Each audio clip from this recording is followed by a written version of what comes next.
प्रदीप देर शाम को ऑफिस से लौटा तो रसोई घर में खटपट की आवाज सुनाई दी। उसने झांका तो देखा कि उसकी माँ बर्तन मांज रही थी। माँ की उम्र हो चली है, वो घुटनों के दर्द से परेशान रहती है। जनवरी का महीना, मौसम बहुत ठंडा था, वातावरण में धुंध थी। इतनी ठंड महसूस हो रही थी कि उसके कान सुन्न हो गए थे। वह चुपके से आगे बढ़ गया।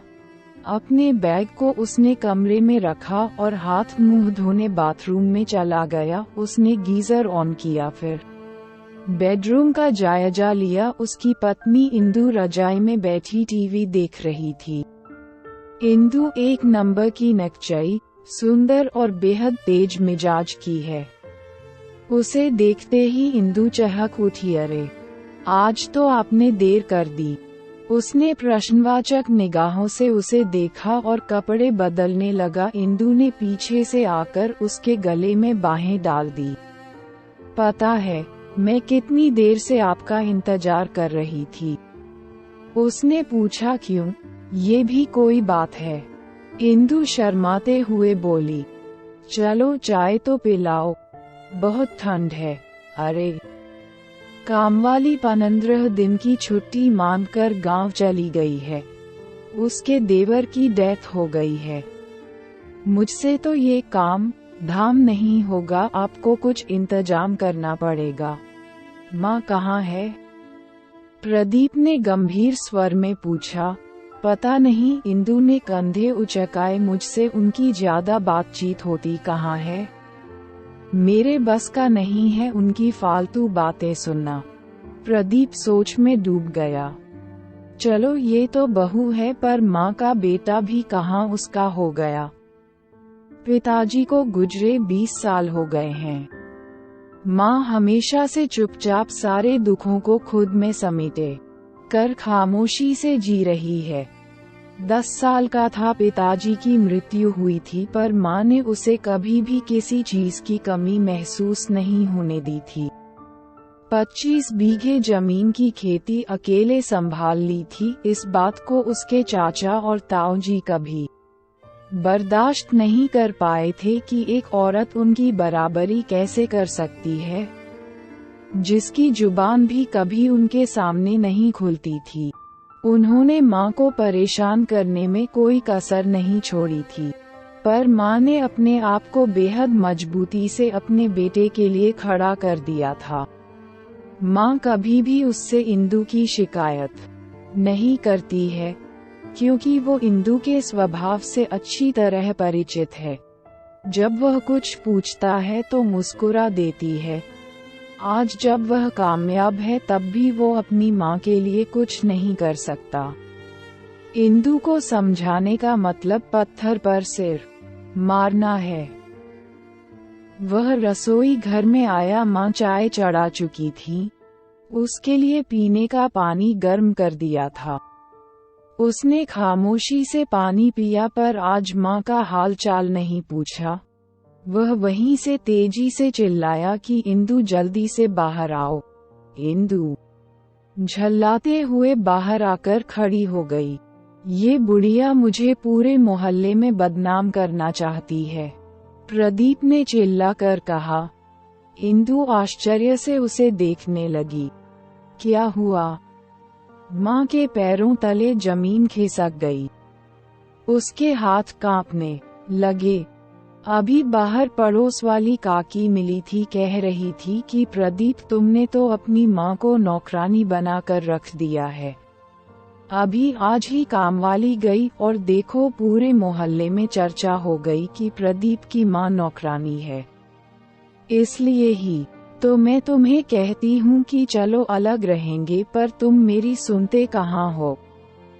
माँ की आंखों से आंसू गिरने लगे। उसने कोई सफाई नहीं दी, चुपचाप भारी कदमों से अपने कमरे में चली गई। प्रदीप ने इंदु को कहा, जाकर जल्दी से खाना बनाओ, इस बुढ़िया से कोई काम मत करवाना।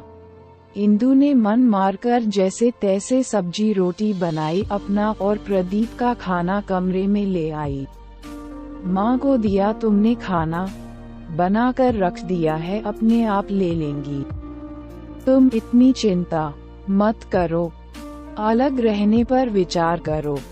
इंदु, तुम्हारा दिमाग खराब है क्या? इतनी जमीन जायदाद घर सब कुछ है, सब कुछ माँ के नाम पर है। तुमने अगर यहाँ से अलग होने की बात की तो हमारे हाथ से सब निकल जाएगा। पर वो तुमसे बेहद प्यार करती हैं, वो ऐसा कुछ नहीं करेगी। तुम बेवकूफ हो इंदु, सारे रिश्तेदार ताक में रहते हैं, इसलिए तुम कम से कम माँ के साथ अपने मतलब के लिए तो सही रहने का ढोंग कर सकती हो। इंदु लालची है, इसलिए चुप रहकर सोचने लगी। तुम खाना खाओ, मैं जरा अभी आया। माँ को खाना देकर आता हूँ, कहीं मोहल्ले में चुगली कर दी तो हम दोनों की बहुत बदनामी होगी। वह रसोई घर में गया, उसने खाना गर्म किया, 2 रोटी और सब्जी थी, प्लेट लगाई और माँ के कमरे में चला गया। माँ खाना बहुत कम खाती है, शरीर कमजोर है, आज तो मन भी टूट गया होगा। माँ बत्ती बुझाकर लेट गई थी, वो जानता था कि वो सोई नहीं है बल्कि रो रही है। आज उसे बहुत पीड़ा पहुंची है। उसने लाइट जलाई। माँ उठो, खाना खा लो। मुझे भूख नहीं है बेटा, तुम लोग खाओ, मैं सोऊंगी। उसने प्लेट रखी और माँ के पैरों में सिर रखकर फूट फूट कर रो पड़ा। माँ हड़बड़ा कर उठकर बैठ गई। क्या हुआ तुझे? मुझे माफ कर दो माँ, तुम्हें ठंड से बचाने का मेरे पास और कोई रास्ता नहीं था। तुम्हारा बेटा बहुत बुरा है। काश इंदु समझ सकती कि माँ बेटे का रिश्ता समझ सकती। शायद तब समझेगी जब वह खुद माँ बनेगी। माँ, मेरी मजबूरी तुम समझोगी। मैं नहीं चाहता कि इस उम्र में मेरी माँ को कोई अपशब्द कहे, पास पड़ोस में बदनाम करे। चलो उठो, खाना खाओ, नहीं तो मैं भी नहीं खाऊंगा। उसने झटपट से निवाला तोड़कर माँ के मुंह में डाल दिया। मेरा बुद्धू बेटा, माँ ने प्यार से उसके बालों पर हाथ फेरते हुए उसका माथा चूम लिया। वो सोच रहा था कि माँ का प्यार, उसका साथ दुनिया की सबसे बड़ी दौलत है। हे ईश्वर, इसे मेरे ऊपर हमेशा बनाए रखना।